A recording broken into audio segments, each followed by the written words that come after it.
Although one monster has died, another still lives. From her lair in a cold and murky lake where she has been brooding over her loss, Grendel's mother emerges, bent on revenge.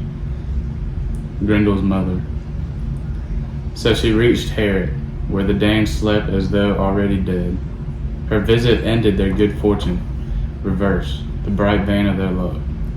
No female, no matter how fierce, could have come with a man's strength, fought with the power and courage men fight with, smashing their shining swords, their bloody hammer-forged blades, onto boar-headed helmets, slashing and stabbing with the sharpest of points.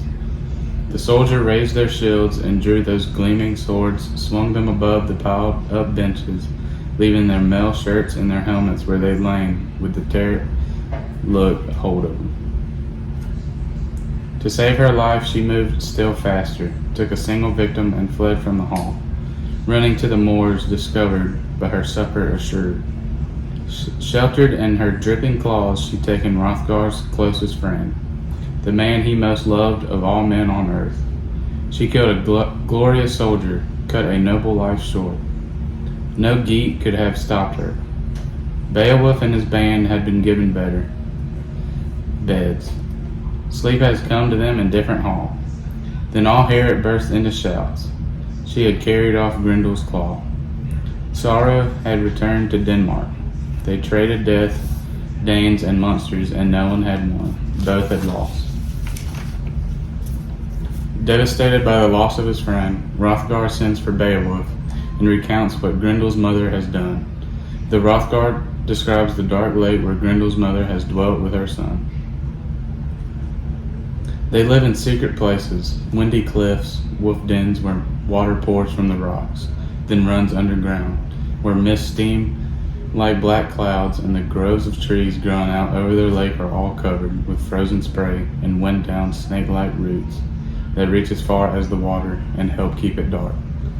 At night, that lake burns like a torch. No one knows its bottom. No wisdom reaches such depths.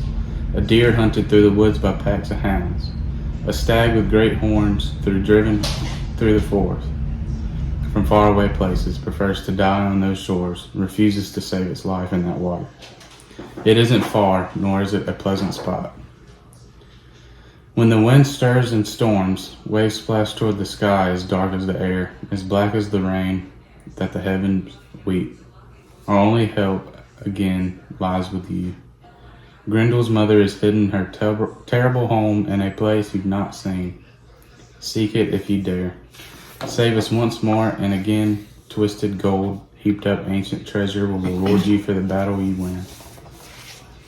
So Beowulf accepts Hrothgar's challenge, and the king and his men accompany the hero to the dreadful lair of Grendel's mother. Fearlessly, Beowulf prepares to battle the terrible creature. This is the battle with Grendel's mother. He leaped into the lake, would not wait for anyone's answer. The heaving water covered him over. For hours he sank through the waves. At last he saw the mud of the bottom. And all at once the greedy she-wolf who'd ruled those waters for 100 years discovered him, saw that a creature from above had come to explore the bottom of her wet world. She welcomed him in her claws, clutched him savagely but could not harm him, tried to work her fingers through the tight ring-woven mail on his breast, but tore and scratched in vain.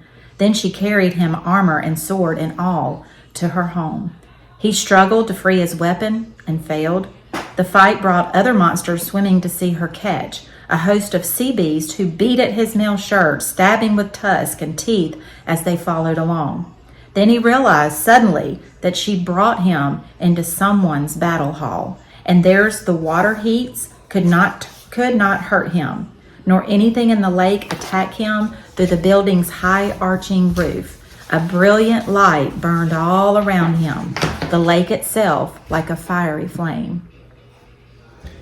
Then he saw the mighty water witch and swung his sword.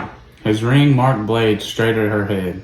The iron sang its fierce song, sang Beowulf's strength. But her guests discovered that no sword could slice her evil skin. That runting could not hurt her, was useless. Now when be needed it. They wrestled. She ripped and tore and clawed at him, bit holes in his helmet, and that too failed him. For the first time in years of being worn to war, it would earn no glory. It was the last time anyone would wear it. But Beowulf longed only for fame, leaped back into battle. He tossed his sword aside, angry. The steel-edged blade lay where he dropped it. If weapons were useless, he'd use his hands, the strength in his fingers.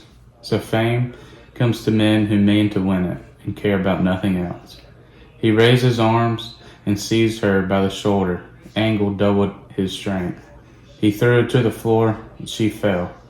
Grendel's fierce mother and the Geats' proud prince was ready to leap on her, but she rose at once and repaid him with her clutching claws. Wildly tearing at him, he was weary. That best and strongest of soldiers, his feet stumbled, and in an instant she had him down, held helpless. Squatting with her weight on his stomach, she drew a dagger, brown with dried blood, and prepared to avenge her only son. But he was stretched on his back, and her stabbing blade was blunted by the woven mail shirt he wore on his chest. The hammered links held. The point could not touch him. He'd have traveled to the bottom of the earth, Edgetho's son, and died there if that shining woven metal had not helped. And holy God, who sent him victory, gave judgment for truth and right, ruler of the heavens. Once Beowulf was back on his feet and fighting,